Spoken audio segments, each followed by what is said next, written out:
This is Luke Rudowski here, reporting on yet another incident of the suppression of the free press. This time, it's of a U.S. Senator trying to get a journalist fired for asking him tough questions. I'm joined by the one and only Abby Martin of MediaRoots.org and RT. Now, if you remember, myself and Abby Martin collaborated together on questioning U.S. Senator Rand Paul on his endorsement of Goldman Sachs Bilderberg puppet Mitt Romney for the 2012 elections. Hey, Senator Paul. My name is Luke of We Are Change. We had an interesting conversation before about the Bilderberg group, and knowing what you know, how can you support Mitt Romney when The Guardian reported he was at the Bilderberg meeting? Hey, Rand. Abby Martin from Media Roots. I just wanted to ask you one quick question. You know, your endorsement for Mitt Romney, people have a lot of questions about it. Now, the video was a really big hit online, but the most interesting part of the story happened after the video was already up. Abby, can you tell us exactly what happened to you after that video went online? After that week passed, the next week, I went into the studios, went into RT America, and my boss said, you know, come in to our office, we need to talk to you. And they just said, you know, what did you do last week, and why are we getting threatening phone calls from the Capitol Police and also the Senate Media Relations Committee at the Capitol building? And I just told them exactly what happened. I showed them the video. I said that it was totally unaffiliated with RT America, and they said that this guy was calling them saying that they were going to send the Capitol Police down there to arrest me, threatening to strip not only me of my press credentials, but everyone at the station of their press credentials. This is just for asking a question, asking U.S. Senator Rand Paul. And can you tell us who these phone calls came from and where they originated? They were originated from the Senate Media Relations Committee.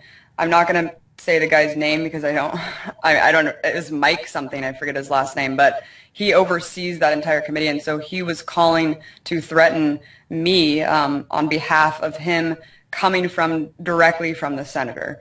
So this was confirmed to me later, and I'll tell you what happened after that. I actually had to go meet with them in the Capitol building, and it was really intense and intimidating experience. But so yeah, they called RT America, were threatening to arrest me, threatening to strip me of my press credentials and the entire office.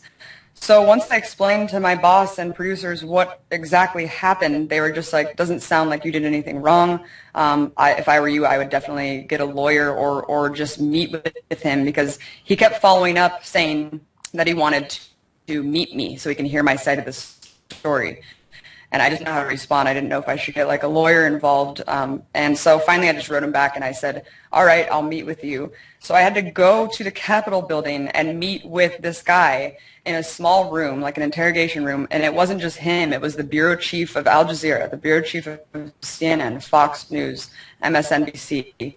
All these bureau chief heads sat at a table and just basically confronted me about what had happened and wanted to get my side of the story. They said, you know, did you sneak Luke in? Like, how did you get in there? And I was just like, no, we were registered independent press.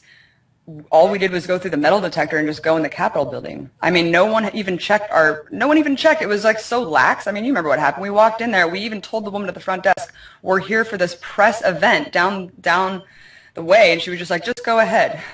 So I mean, well, they weren't that lax when they found my cookies and water and all the snacks I had in my book bag and made me throw everything out, which made me a little bit mad. But people also need to know we were registered press inside the Senate building.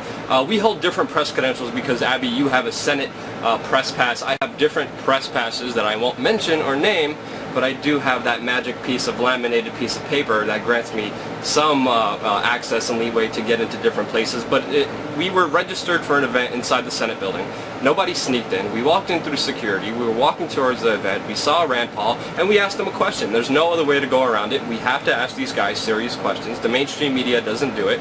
And these people came at you with full litigious might, verbal and email jujitsu, trying to attack you and scare you and intimidate you for simply asking the question. I mean, it must have been a very scary feeling, because I remember you telling me they were very vague in the beginning about what they were going to do. They threw out all these options: possible jail, possible losing your credentials, possibly hurting the entire RT office. And just because they didn't pick on me shows you that they were looking for any reason to respond, any reason to try to intimidate and harass, and they found a reason. It was because you were working for RT. And that's the only reason they did this. It wasn't a threat. It wasn't nothing serious. They did it just to intimidate and scare you. It was very scary. It was very, very scary. I mean, I know I was in contact with you the whole time saying, what should I do? Should I come out with the story? The story's huge. I mean, Rand Paul is trying to get me stripped of my press credentials for what happened. I mean, that is insane. And fired or arrested for simply asking him a question. Yeah, and I remember telling my boss, I was just like, have him come arrest me. I mean, this is outrageous. This is completely unfounded.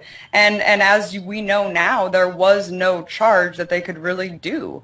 It was totally baseless. It was completely empty threats, very underhanded intimidation tactics against journalism.